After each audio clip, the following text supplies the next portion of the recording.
Lux presents Hollywood.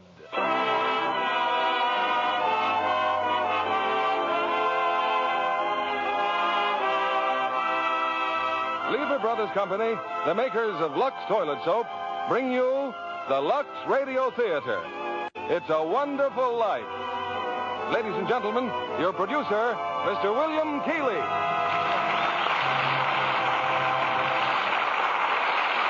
Greetings from Hollywood, ladies and gentlemen. Tonight we bring you one of the season's most inspiring hits, a Liberty Films production that's been nominated for the highest screen award. Yes, It's a Wonderful Life.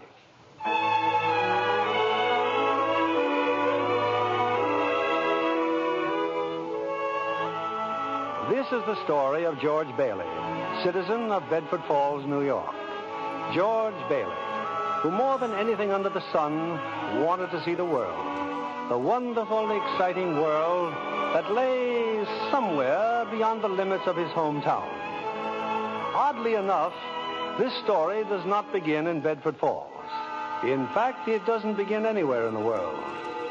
It begins in heaven, where the superintendent of angels has just summoned an apprentice angel named Clarence. I'm really going down to earth, sir. Oh, how splendid. Yes, there's a very discouraged man down there, Clarence. George Bailey. At exactly 10:45 p.m. Earth time, he'll be thinking seriously of ending his own life. Oh, dear. His life. I want you to stop him if you can, Clarence. Now, sit down. I'll give you Bailey's life history.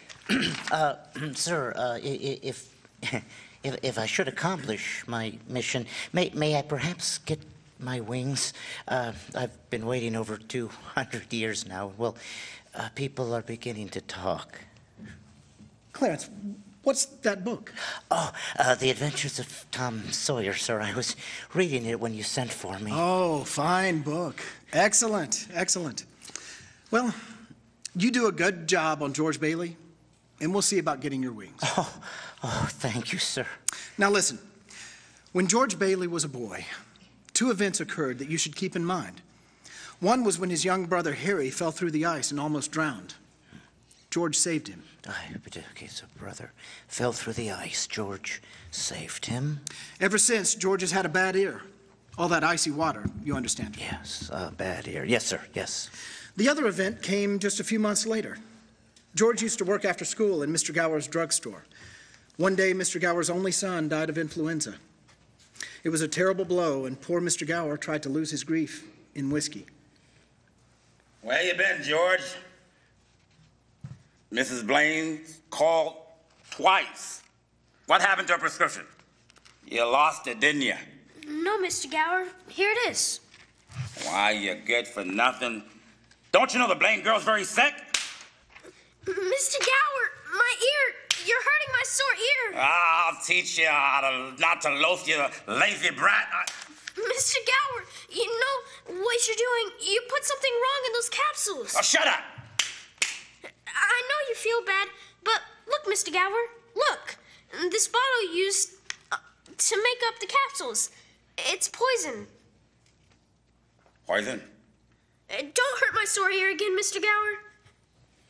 Poison? Oh, George. It's why I didn't deliver, Mr. Gower. All I wanted was to make sure. George. Well, Clarence, that was George Bailey as a boy. When he grew up, he wanted to go to college, and there just wasn't the money. So he worked 4 years in the Building and Loan Association. Oh, Building and Loan Association? Oh, I forgot to tell you. George's father was in the building and loan business. He and George's uncle, Billy. High ideals and low bank account. Anyway, George worked for his father and saved enough to see him through the university. That summer, though, he was going to go to Europe. Got a job on a cattle boat. Do a little traveling before college. Boy, oh boy, it's hard to realize it's my last night in the old Bailey boarding house. We're sure gonna miss you, George. I'm gonna miss you too, Pop. Hey, what's the matter? You look tired. Had another tussle with that old Harry Potter. I thought when you put him on the board of directors, he'd ease up. Well, so did I. I just can't understand a man like Mr. Potter. He can't begin to spend all the money he has. Well, I guess he owns about everything he wants in Bedford Falls, except our building and loan, and that's what makes him hate us. Hey, George, can I borrow your tuxedo studs? Yeah, help yourself, Harry. Well, where are they? In your suitcase? No, I'm not taking a tuxedo in a cattle boat, you know? Say, where'd you get that suitcase anyway? Mr. Gower, going away present. One of these days, you're gonna see that bag all covered with travel labels. Italy, Baghdad, Samarkand. Gonna have a pretty full summer, huh? I'm gonna have a pretty full life. Hey, why don't you come to the dance tonight? What? Am I bored to death? Well, you couldn't want a better death. Lots of pretty girls. Hey, I gotta hurry.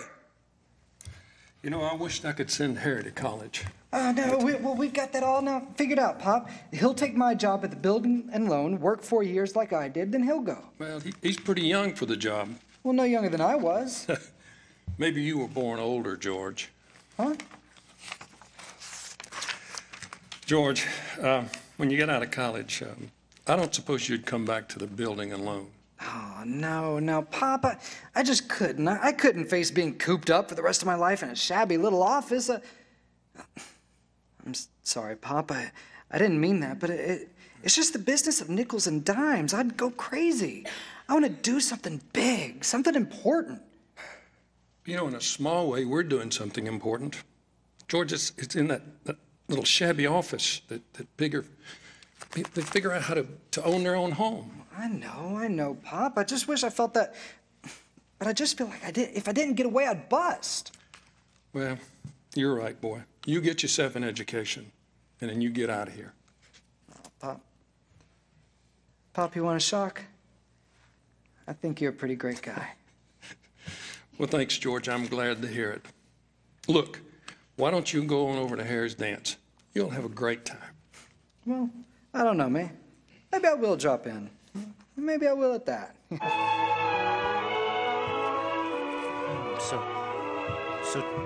So George Bailey went to a dance, but is that important, Joseph? Well, Clarence, it was the dance where he met Mary Hatch. Oh. And 3 hours later, he was walking her home. George and Mary were feeling pretty good, Clarence. As a matter of fact, wonderful. Buffalo gals, can't you come out tonight? Come out tonight. Can't you come out tonight? Buffalo gals, can't you come out tonight? And dance by the light of the moon. That's all. That's beautiful. Like an organ. At least. Gee whiz, you know something? If it wasn't me talking, I'd say you were the prettiest girl in town. Well, why don't you say it?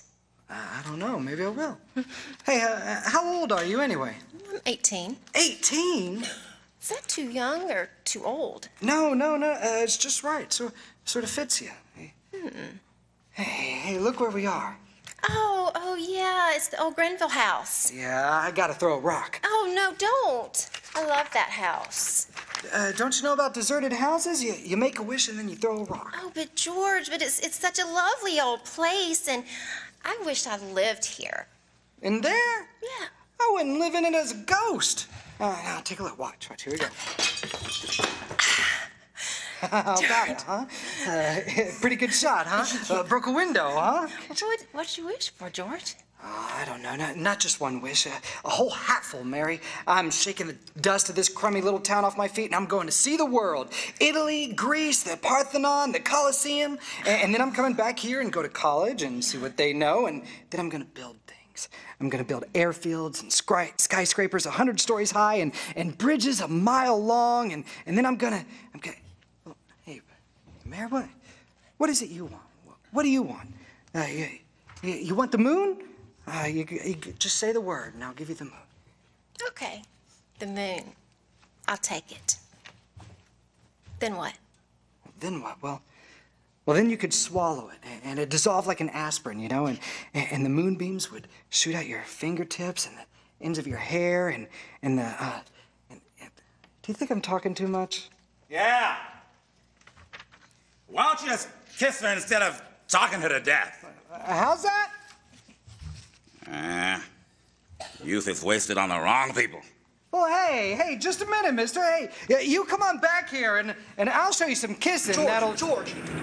Hey, Uncle Billy, look, I'm gonna kiss Mary real quick. George, watch. get in the car quick. Your father's had a stroke. What? George, hurry.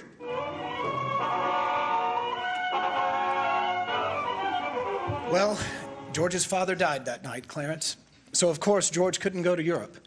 But this fall, just as he was ready to leave for college, the directors of the building and loan had a meeting. They were going to appoint a successor to Mr. Bailey. Oh, I just think that's really awful. Goodness, what's this going is on? terrible. I don't understand what's going on. Idea what's happening. What was that you said, Mr. Potter? I said as long as Peter Bailey's dead, let's dissolve the building and loan. We don't need it. Now, wait a minute. No, you wait a minute. Peter Bailey was not a businessman. Ideals without common sense can ruin a town. What do we get? A discontented, lazy rabble instead of a thrifty working class. Oh, come on now. Hold on a second. Who do you think you are? George. Now, wait a minute there. Why my father ever started this cheap penny-ante building and loan, I'll never know. But just remember this, Mr. Potter, that this rabble you're talking about, they do most of the working and paying and living and dying in this community. Well, is it too much to have them work and pay and live and die in a couple of decent rooms and a bath? Anyway, my father didn't think so, and people were human beings to him. But to you, a warped, frustrated old man, they're cattle. Well, in my book, Mr. Potter, he died a much richer man than you'll ever be. I'm not interested in your book, George. I'm talking about the building and loan. You're talking about something you can't get your fingers on, and it's galling. That's what you're talking about. Well, this town needs this measly one-horse institution, if only to have some place where people can go borrow dollars without crawling to you. Oh, come on, Uncle Billy. That's a good idea. Well, what happened, George? Yeah, all we heard was a bunch of yelling. Boy, oh boy, you should have heard George. Yeah, they're voting us out of business, I'm sure. Who cares? I can get another job. I'm only 41. 45. Will you get out of here, George? You missed your boat trip. You want to miss college, too? George, we just voted Potter down.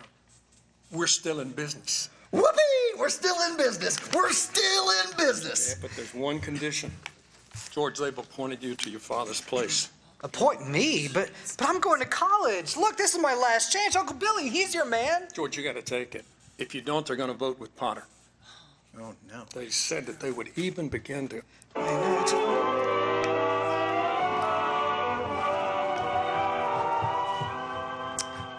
I know, George Bailey didn't go to college. That's right, Clarence. He gave his college money to Harry. Harry went instead. But what happened to that good-looking girl, Mary? Oh, George saw her now and then. Not very often, though, because Mary went away to school, too. Anyway, George waited 4 more years for Harry to come back and take over the building and loan. He could still see the world. He planned to work in the oil fields, Venezuela. Except when Harry came home, he wasn't alone. There was a girl with him, his wife.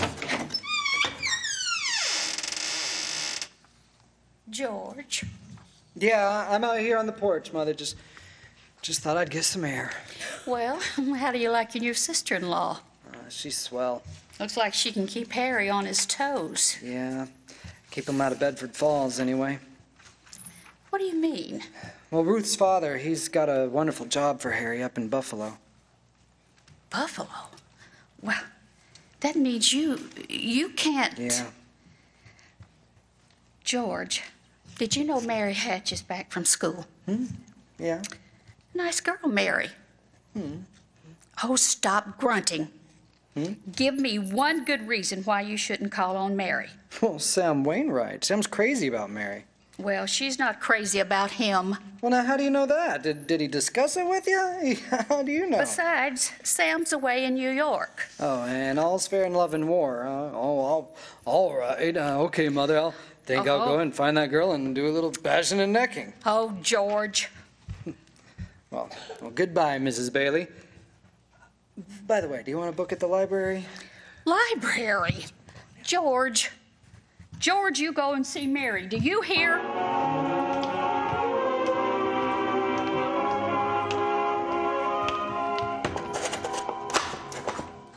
George, is that you out there?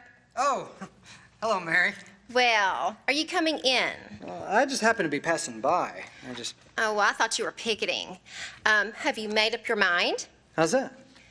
Have you made up your mind? About what? About coming in. You know, your mother just phoned and she said you were coming over. My mother just, what'd she mean? I just happened to be passing by, that's all. Well? Well, all right, I'll come in for a minute. I mean, I didn't tell anybody I was coming over here. I felt I can't even just walk around without, when did you get back? Tuesday. Well, where'd you get that dress? You like it? Yeah, it's all right. Well, no point in standing here on the porch. Just come on in. I still can't understand it. I didn't tell anybody I was coming here. I just... Would you rather leave? Well, no, I don't want to be rude. I guess I'll sit down for a while. Well, it's not about your brother and Ruth, isn't it? Oh, yeah. Yeah, it's all right. Don't you like her? Oh, yeah, of course I like her. She's a peach.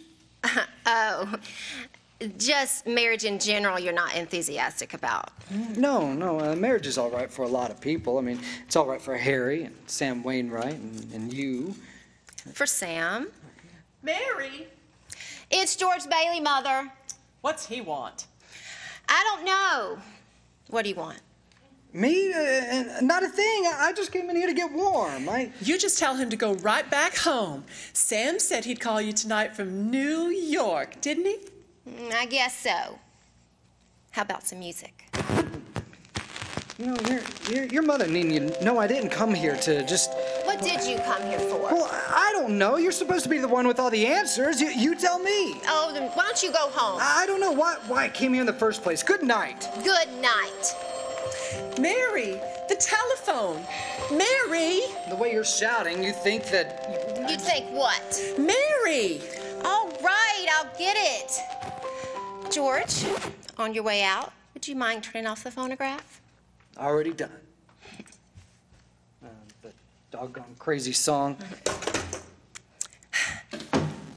Hello, Sam? Mary, gee, it's good to hear your voice. How are you, Sam? I forgot my hat. Hee-haw! What? I was just talking to an old friend of yours, George Bailey. Old Mossback George? Old Mossback George. Well, put him on. I want to talk to him, too. Okay, wait a second. George? He doesn't want to speak to George. He does so. He asked for him. What, did you call me? Because if you did, I mean, I'm in a hurry. Sam wants to talk to you. Oh, well, okay. Hey, hiya, Sam. Hey, fine pal you are. Trying to steal my girl? What do you mean? Nobody's trying to steal anybody's girl. Here, Mary, take the phone. No, wait, George. I want to speak to you both. Tell Mary to get on the extension upstairs. He says to get in the extension upstairs. I can't. Mother's on the extension. I am not. We both can hear. You know what? Just put your head a little closer. Okay, that's better. We're listening, Sam. Well, I've got a big deal coming up that's going to make us all rich. George, you remember that time you told me about making plastics out of soybeans? Soybeans. Yeah, soybeans, yeah. Well, my father's checked into it, see? And now he's going to put up a factory. How do you like that? Factory, huh? And here's the point, George. I may have a job for you, unless you're still married to that broken-down building and loan. Mary? I'm here. You tell that guy I'm giving him the chance of a lifetime. You hear? He says he's giving you a chance of a lifetime. And now you give me that phone. Here's George again, Sam. Now you listen to me, Mary. George! I don't want any plastics, and I don't want any job, and I don't want to get married ever to anyone. You understand that? I don't want to. I want to do what I want to do, and you're gonna trick. You're George. Harry. I love you, Mary. I love you. Well, so George Bailey and Mary Hatch were... Yes, George and Mary were married. And they started off on their honeymoon in Ernie Bishop's taxicab. Hey, where you two going on this here new honeymoon? We're gonna shoot the works, Ernie. A whole week in New York, a whole week in Bermuda, the highest hotel, the oldest champagne, the hottest music, and the prettiest wife. So, you're finally getting out of Bedford Falls, huh? Then what? I don't know. Then what, honey? After that, who cares? That does it. Hey, you know, Mrs. Bailey, I haven't kissed you yet. Hey, George, there's something funny going on over there. Look over there at the bank. It looks like a run. Pull over there a minute, will you, Ernie? George, let's not stop. Let's keep going straight to the station, please. Now wait a minute. Better see what it is. I'll be right back. George, okay? please. George.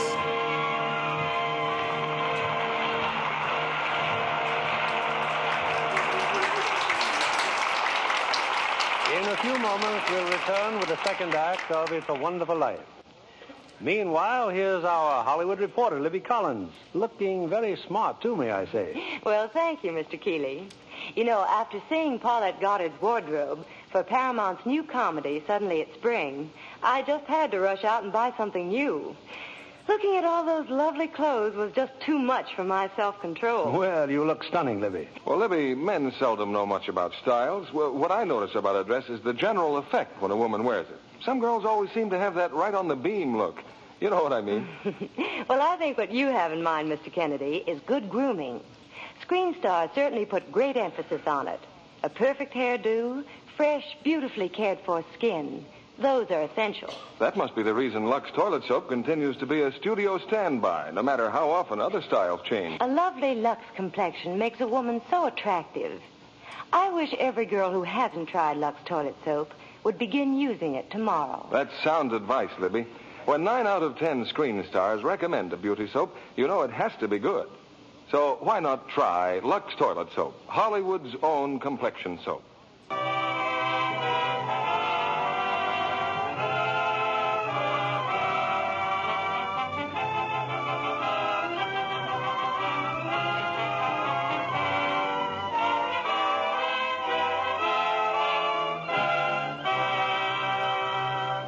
Act 2 of It's a Wonderful Life.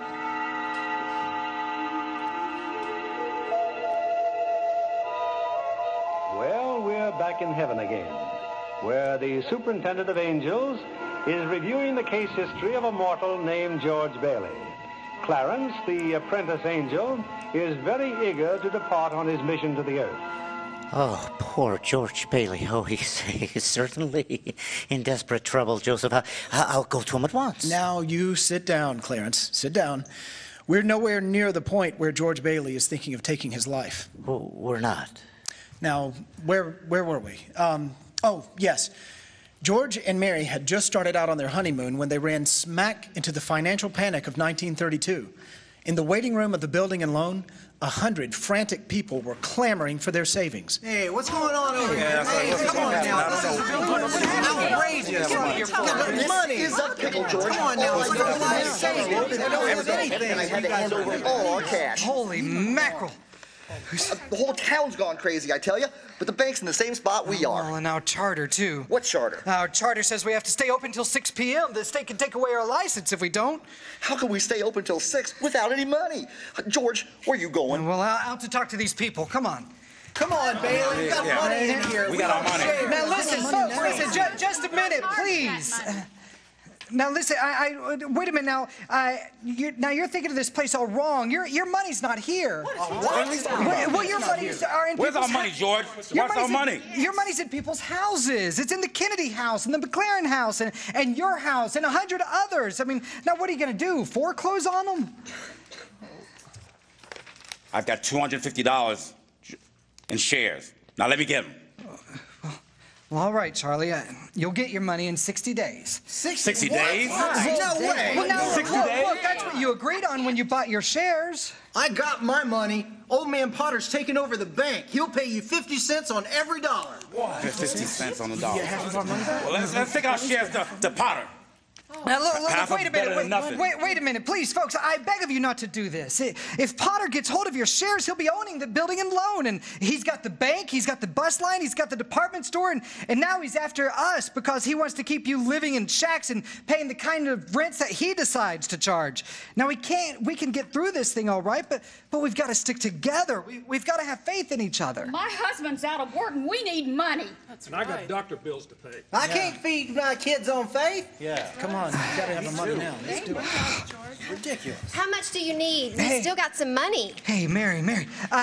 Okay, here it is, George, and you hold on to it, and we would have made a nice honeymoon.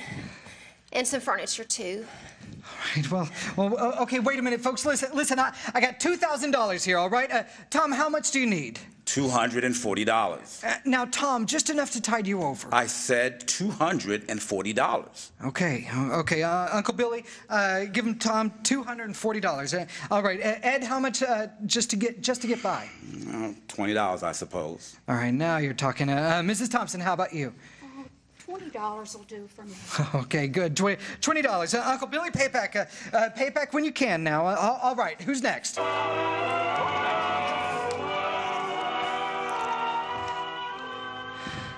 Look at the clock. Okay. Look at the clock. Look. 5 seconds, 4 seconds, 3, 2, 1. 6 o'clock. Oh, we've made it. Lock the door, Eustace, quick. Boy, we're still in business. Uncle Billy, we got $2 left. George, there's a call for you. Okay, good. And then call my wife, will you? She's probably over at Mother's. Mrs. Bailey's on the line. Well, I don't want Mrs. Bailey. I want my wife, Mrs. Bailey. That's my wife. Okay, well, give me the phone, will you? Hey, Mary. Listen, I'm sorry. Come home. What home? 323 Sycamore. Well, whose home is that? Well, Mary, how can I sure? Well, okay, yeah, I'll be there. Okay, yeah. Clarence, guess what 323 Sycamore was? His mother-in-law's house, huh? Oh, no. Number 323 Sycamore was the old Granville house. The one George threw rocks at when he made wishes. Yes, sir. That's where they spent their honeymoon. That's where they started housekeeping. They were still living there 2 years later when Old Man Potter asked George to stop over at his office. Sit down, George. Sit down. Here, have a cigar. Oh, well, thank you, sir. Now, George, you're a young man, married, making, say, $40 a week at the building and loan? 45. 45. Huh? Now, if you were an ordinary yokel, I'd say you were doing fine. But George Bailey is intelligent, ambitious. He hates the building and loan almost as much as I do. He's been dying to get out of town ever since he was born. But he's trapped and frittering his life away, playing nursemaid to a lot of garlic eaters. Do I paint a picture, George? Or do I exaggerate? Well, what's your point, Mr. Potter? My point is that you're the only man in town who has licked me, George. George, I want to hire you. Manage my affairs. I'll start you off at, let's say, $20,000. $20,000 a year? Mm-hmm. Are you sure you're talking to me? I'm George Bailey. Do you remember the building and loan? Remember? Yes, George Bailey. Look, whose ship has just come in, providing he has the sense to climb aboard. Well, what about the building and loan? Oh, confound it, man. I'm offering you a 3-year contract at $20,000 a year. Is it a deal? Or isn't it? No. The answer's no. Doggone it. If you offered me $1 million to stay around this town and play stooge to you, then the answer would still be no. Now leave me alone. Don't bother.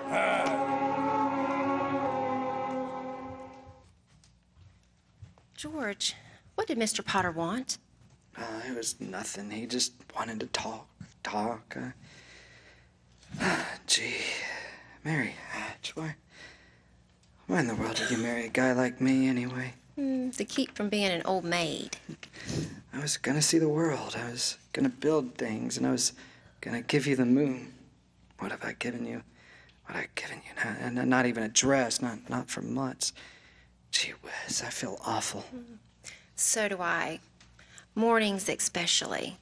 You could have married Sam Wainwright or anybody else in town. I didn't want to marry anybody else. I want my baby to look like you. You didn't even have a honeymoon, and I promised you that. You what? My baby. You're on the nest? Well, Mary had her baby, Clarence. A girl. Oh, you don't say. Then she had another one, a boy. What do you know? Night after night, George come home late from the office. Things weren't good with the building and loan, though. Potter was really bearing down on him. Then came the war. Mary had another baby by then. Oh.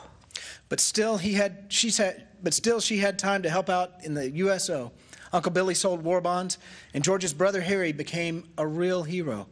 Shot down 15 planes. But George, what about George? George was 4F on account of his ear. He was an air raid warden. On VE Day, he wept and prayed. On VJ Day, he wept and prayed some more. We're getting pretty close to today, aren't we, sir? Yes, Clarence, we are. You now know almost everything you have to know about George Bailey, except what happens that finds him down there at this moment wanting to die. Well, sir, well... Today is the day before Christmas. Well, Earth time. George is pretty excited.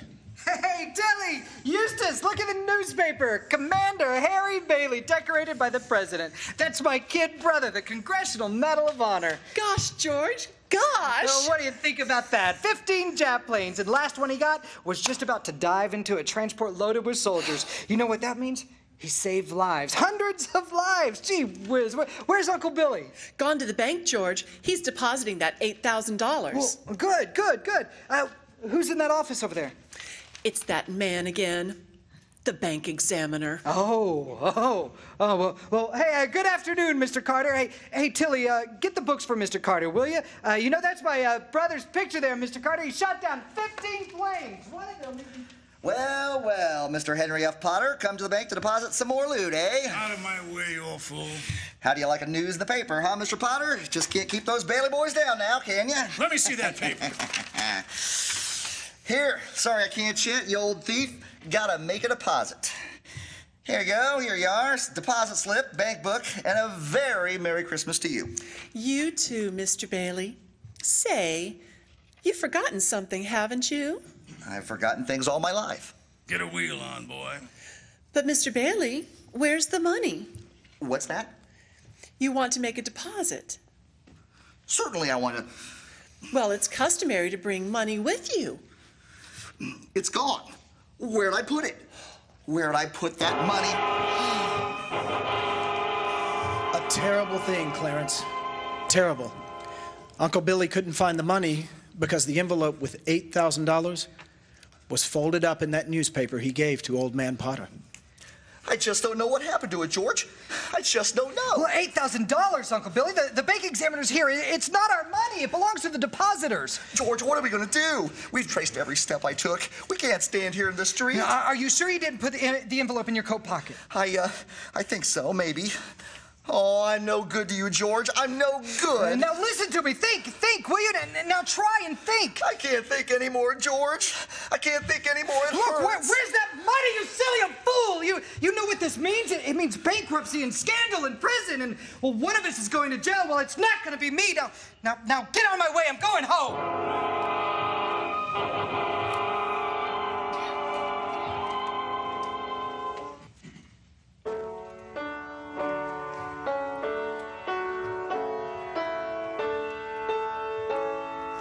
George, dear, what's wrong? You haven't said a word since you've been home. With that banging on the piano, does she have to keep playing that song over and over and over again?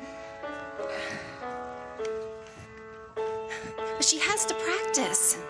I gotta practice for the party, Daddy. What is it, dear?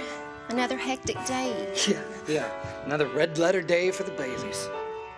Dad, the Murphys got a brand new car. You should see it. Well, what's the matter with our car? Isn't it good enough for you? I'm sorry, Dad. I only... Run upstairs, Petey, and see if Zuzu's all right. Okay, Mom. No. What do you mean, see if Zuzu's all right? What do you mean? You know, she caught a cold coming home from school. She just didn't button up her coat. Well, what is it? What do you mean, just a cold? George, the doctor says nothing serious. What? The doctor? Was the doctor here? You know, I thought he'd better look at her. It's this drafty old house. It's no wonder we all don't have pneumonia. Might as well be living in a refrigerator. We don't have to live here in the first place and stay around this measly, crummy old town. George, what happened? Everything's happened. You call this a happy family? Why did we have to have all these kids? Daddy, how do you spell frankincense? I don't know how you spell it. Ask your mother. Where are you going? Upstairs to see Zuzu. Hello? Yes, thank you, Miss Welch. I'm sure she'll be all right. Who's that? Miss Zuzu's teacher.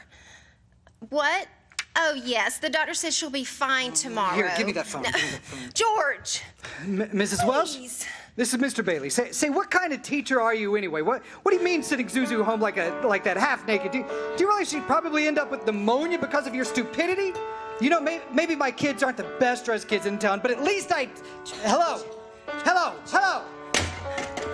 For heaven's sake! J.D., will you stop playing that lousy song? Now cut it out! Stop it! Daddy!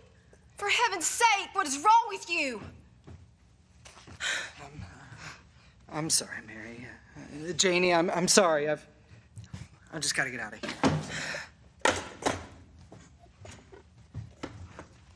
So,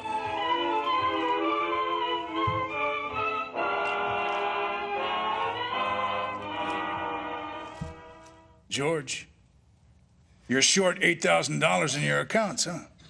Please, Mr. Potter, I'll pay any sort of bonus. If you still want the building and loan, I'll be glad to work out. You say it was lost? Have you notified the police?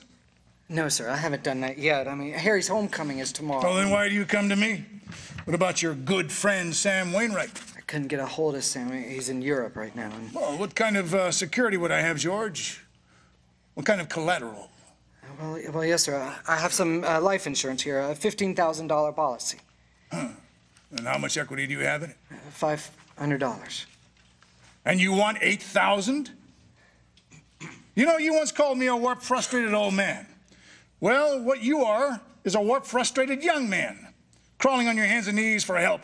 Why don't you go to the riffraff you love so well? Ask them for help. I'll do anything, Mr. Potter. Please, help me. My wife and kids. No, I'm calling the district attorney. $500. You know something, George? You're worth more dead than you are alive. Now get out of here. Get out! And all the time, Potter had the $8,000 in his desk drawer. It's still there, Clarence. But where is George, sir? Where? Well, he went over to Martini's Cafe. He's had a couple of drinks, Clarence. He's just standing there, sort of in a daze. Come on. Oh, God.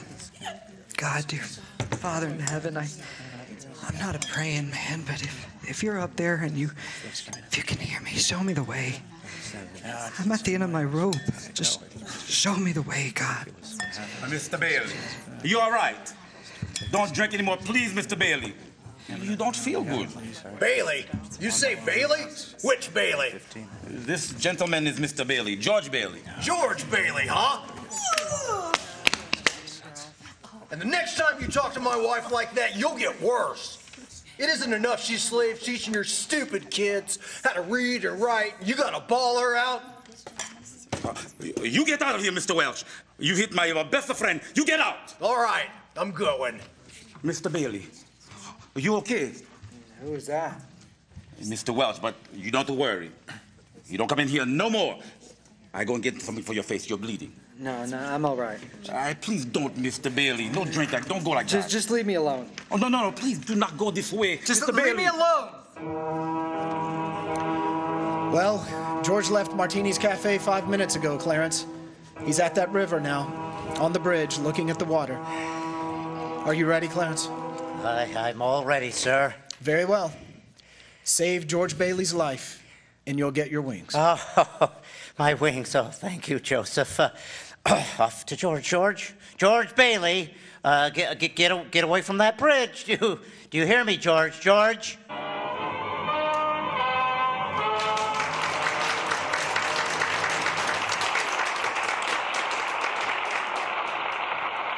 In just a moment, we'll bring you Act 3 of It's a Wonderful Life.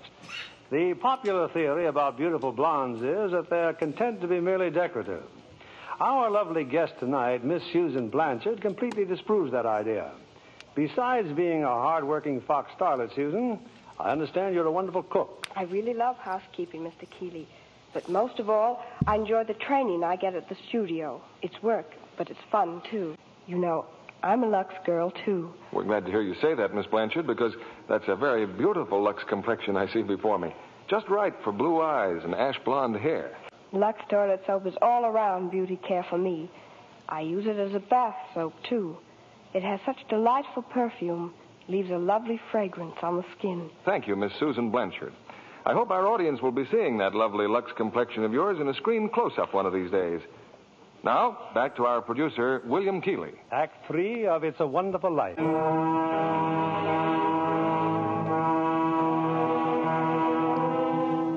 Numb with despair, convinced, as Mr. Potter said, that he's worth more dead than alive, George Bailey stands on a bridge, staring at the dark and frigid waters below. Suddenly, there's a splash. Oh, help! I'm drowning. No help. Not George. It's Clarence, the apprentice angel. And there goes George in after him. It's a few minutes later now, and in the bridge keeper's shack, George and Clarence are drying off. You both sure you're all right? Want a doctor? No, I'm all right. Oh, no, I'm fine. This underwear, I didn't have time to get anything more stylish. My wife gave it to me this, I guess it was my last birthday. I passed away in it. You what, mister? Oh, I see Tom Sawyer's drying out, too. Who? My book. I left in such a hurry. I had Tom Sawyer with me. Well, how'd you happen to fall in, anyway? Oh, I jumped in. I jumped in to save you. Jumped in to save me? Well, I did, didn't I? You didn't go through with it, did you? Go through with what? Suicide. Hey, it's against the law to commit suicide around here, too, you know. Oh, yes. It's against the law where I come from, too. Where are you from, mister? Heaven. Oh, that's funny. That's very funny. Your lips bleeding, it seems.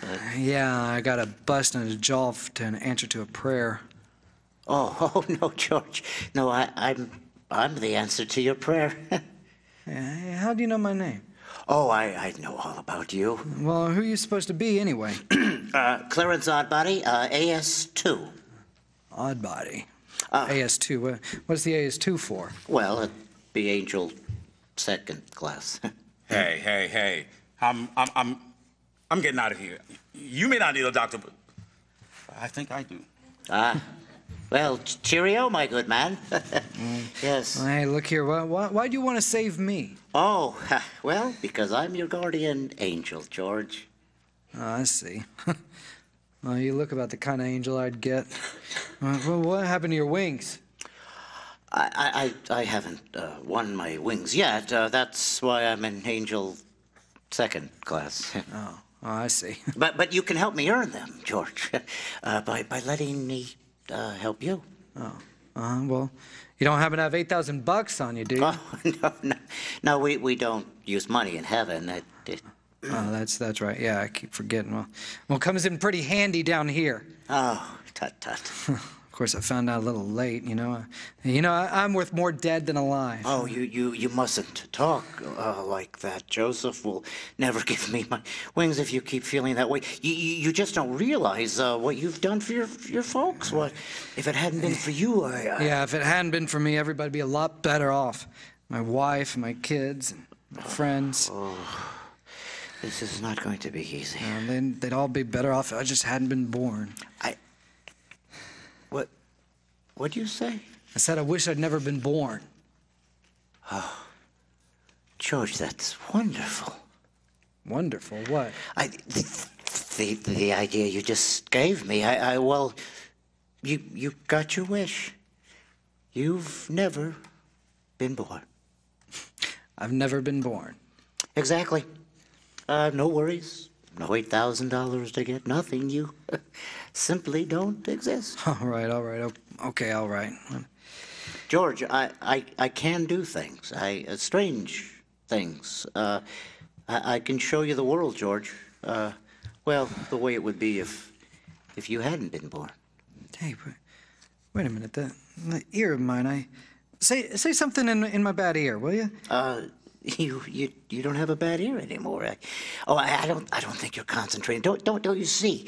You're not the George Bailey you think you are. You're nobody. That's the doggonest thing. That ear. And your lips stop bleeding too, George.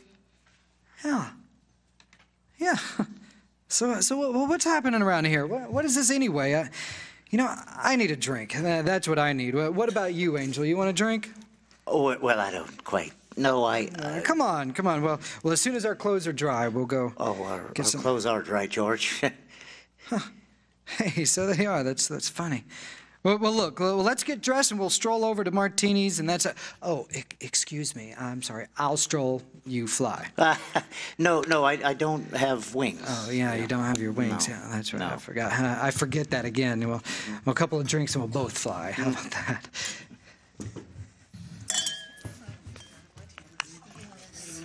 What do you have, fellas? Hey, where's the boss? Where's Martini? Look, wise guy, I'm the boss, see? Okay, well, a double scotch, quick, will you? What's yours?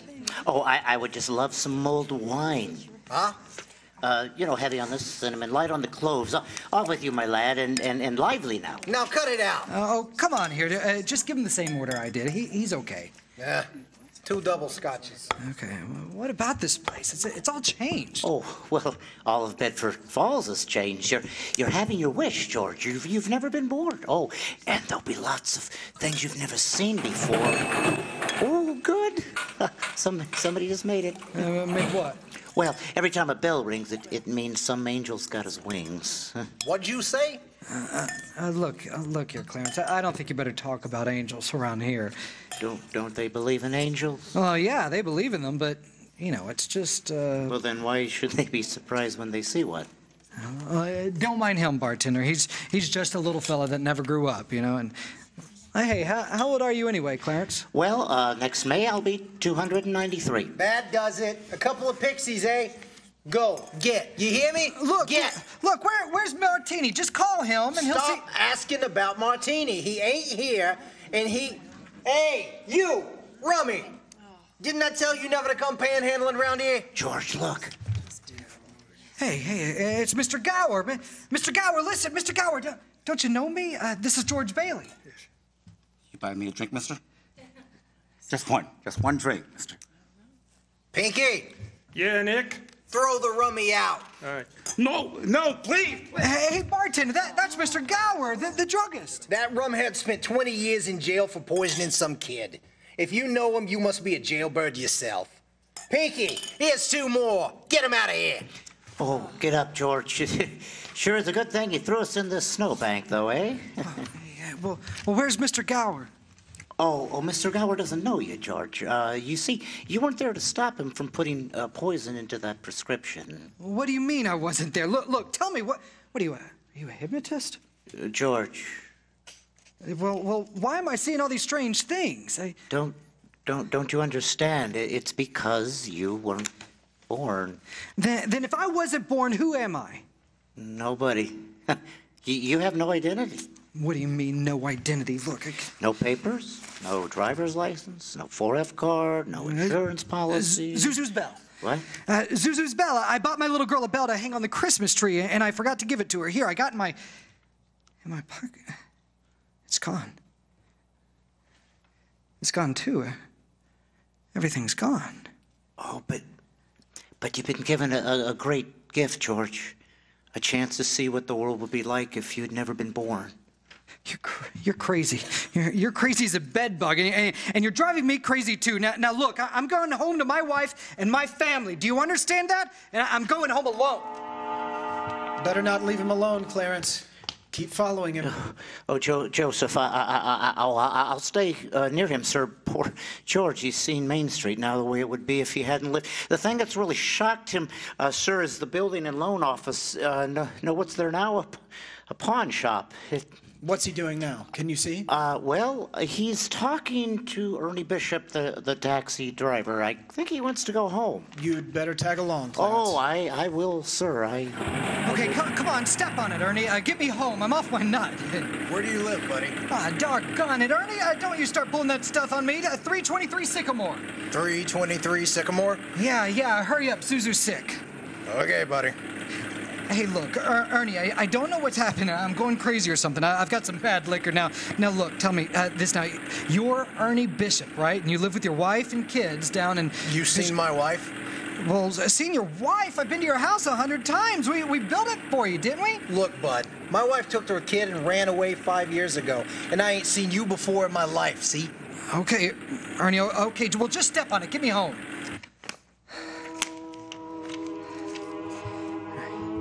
Mary! Mary, where are you? Jeannie, Petey, Zuzu! Zuzu, where are you? Oh, this is just an old abandoned house, George. You have no wife, no children. Oh, where are they? What have you done with them? There you are, Bert. Crazy. Just like I told you. All right, up with your hands. Oh, Bert the cop. Thank heaven you're here. Look. Why don't you be a good fella, and I'll take you to the doctor. Bert. Now, Bert, listen to me. What's the matter with you guys? Now, Look, I hate listen, to, it's that fella there. Use my nightstick. I hate to use Look, that. no, it's that fella. He's hypnotizing me or something. He's Run, George, run. He can't hit you while I'm biting him. George, run. My teeth aren't what they used to be. Joseph, help. Joseph, please. Where'd they go, Ernie? Where'd they go? I don't know. They just disappeared. Clarence? Oh, Joseph, I hope you don't mind my calling on you like I did. It was very irregular, Clarence. You're by yourself again. Where's George? Well, he's at his mother's house, sir. Well, if George has not been born, he has no mother. Oh, he's been very stubborn, sir. He'll just have to find these things out for himself. But his mother? That's a terribly bitter blow to a man. His own mother not knowing him? Oh, you mean I shouldn't have let him go? I mean, you'd better find him right away. Oh, stop biting policemen? Well, I'm here again, George. my mother. My own mother didn't even know me. If only Harry were here. If my brother were only back from Washington, then I could get this settled. No, your brother fell through the ice and was drowned at the age of 9. But that's a lie. He got the Congressional Medal of Honor. He saved the lives of every man on that transport. Every man on that transport died. Strange, isn't it? Each man's life touches so many other lives. Harry wasn't there to save them because, well, you weren't there to save Harry. Don't you see, George? You really had a wonderful, wonderful life. Don't you see what a mistake it would be to throw it away? Clarence? Yes. Where's Mary? Please, where's Mary? Oh, I'm not supposed to tell you that. Tell me where she is. Well, you're not going to like it. Where is she? I'll choke it out of you if I have to. Now where's my wife? The library. She's at there. That's where she works. She's about to lock up for the night, though. So George, come back. Oh, okay. There must be some easier way for me to get my wings. Mary. I'm sorry, the library's closed. Mary, it's George. Don't you know me? No, I don't know you. Look, Mary, please don't do this to me. Please, Mary, help me. Get away. Where's our kids? I need you, Mary. Help me, Mary. Help me, Mary. I'm Leave George. Me alone. Leave me alone.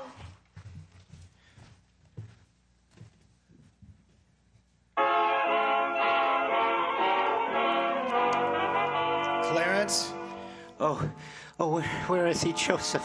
Where's George? I'm afraid I've lost him, sir. You knew you shouldn't have let him try to see Mary. Now they're after him. A mob. They think he was trying to hurt her. Joseph, I won't even get one wing, will I? You have one more chance, Clarence. Get over to the bridge by the river. I think George has seen just about enough. But the mob... Don't worry. They've lost him too. Now hurry up. Oh, thanks, Joseph. Thank you. Clarence! Clarence, where are you? I'm here, George. Help me, Clarence. Get me back. I don't care what happens to me. Only get me back to my wife and kids. Please. I want to live again. Oh, thank you, George. Thank you, Lord. I want to live again, please. Oh, God, please, let me live again. George. Please. Is that you down there, George? No, get away from me, Bert. George, get out of here. You don't get any closer. I'll have to... What the Sam Hill you welling about? George. Wait a minute. You called me George. George. Bert, do you know me? Know you? I've been looking for you all evening. Where have you been? Bert. Bert! I'm alive again, Bert! That's right. You sure are. You sure are right. Wait, your mouth's bleeding. Hey, my mouth's bleeding! Bert, look, blood's coming out of my mouth! Hey, Zuzu's Christmas bell. Bert, I have it here in my pocket.